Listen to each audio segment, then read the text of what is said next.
முடக்கு வாதம் நம்ம உடம்புல இருக்கக்கூடிய சின்ன சின்ன ஜாயின்ஸ்ல கூட நம்மளுக்கு வலி கொடுக்கும். நம்மளால சராசரியான வேலைகள் கூட நம்மளால செய்ய முடியாம நம்ம ரொம்ப கஷ்டத்தை கொடுக்கக்கூடிய ஒரு வலியை கொடுக்கக்கூடிய ஒரு நோய் தன்மை.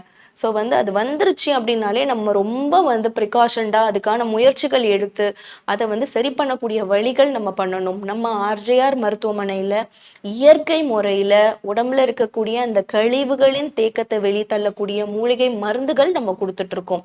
நீங்க பஞ்சகர்ம சிகிச்சை எடுத்துக்கிறது ரொம்ப அவசியமா இருக்கும். ஏன்னா அப்பாக்கு வலிகள் ஜாஸ்தியா இருக்கு, ரொம்ப பெயினோட இருக்காங்கன்னும் போது நம்ம பஞ்சகர்ம எடுக்கும் போது ஒரு 5 to 10 நாட்களுக்குள்ள உடம்புல இருக்கக்கூடிய அந்த தேவையில்லாத வாத நீர் தேக்கம் ஃபுல்லா வெளியே வந்துடும். அதுக்கப்புறம் மூலிகை மருந்துகள் ஒரு 3 to 6 மாதம் நீங்க தொடர்ந்து எடுக்க எடுக்க படிப்படியா உங்க ரத்தத்துல அந்த அளவு குறைய ஆரம்பிச்சு அந்த வாதம் சமநிலை ஆக ஆரம்பிக்கும்.